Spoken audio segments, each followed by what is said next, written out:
मधुचंद्राची रात्र सर्वांसाठी खूप महत्त्वाची आणि अविस्मरणीय असते. पण त्याच रात्री कळले की बायको गरोदर आहे. तर आज आशिष आणि पूजाची मधुचंद्राची रात्र होती. त्याने रूममध्ये येऊन दरवाजाची कडी आतून लावली. पूजा खिडकीसमोर उभी राहून आकाशातले तारे निहारत होती. त्याच्या येण्याची चाहूल तिला लागली, पण तिने ते भासून दिलं नाही. दोघे जवळ आले आणि पूजाने विचारले, तू का केलेस माझ्याशी लग्न? तुला माहीत होतं मी 2 महिन्याची गरोदर आहे, तरीसुद्धा लग्नाला होकार दिलास. का केलेस असे? शांत भासत असलेल्या चंद्राकडे पाहत पूजा म्हणाली. आशिष तिच्या जवळ गेला. तिचा हात हातात घेऊन बेडवर बसवलं आणि म्हणाला, सध्या तू ज्या परिस्थितीत आहेस त्याच परिस्थितीत मी देखील आहे.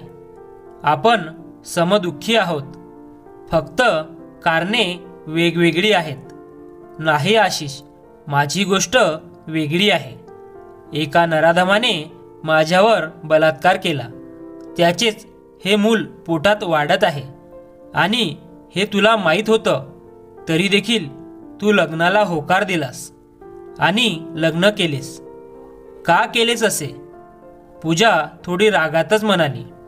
आशिष म्हणाला, तुझ्याशी लग्न करण्याची माझ्याकडे 2 कारणे आहेत आणि ती आयुष्यभर संसार करण्यासाठी पुरेशी आहेत.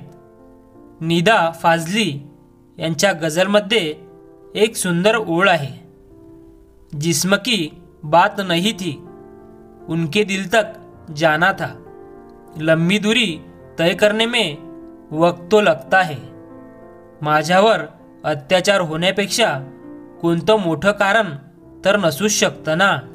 जेव्हापासून माझ्यावर हा प्रसंग ओढवला आहे तेव्हापासून आजूबाजूची लोक मला विचित्र नजरेने पाहतात.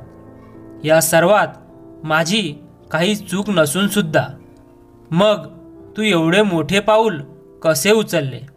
मला खरं कारण जाणून घ्यायचे आहे.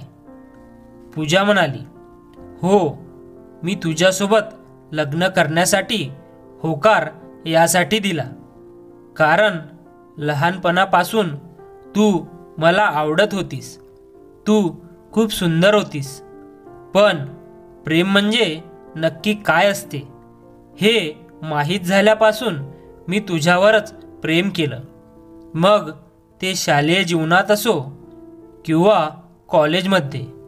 माझा कल नेहमी तुझ्याकडे जास्त असायचा. दुसरे आणि सर्वात मोठे कारण म्हणजे मी कधीच बाप बनू शकत नाही आणि तुझ्या पोटात जे बाळ आहे या सर्वात त्याची काय चूक?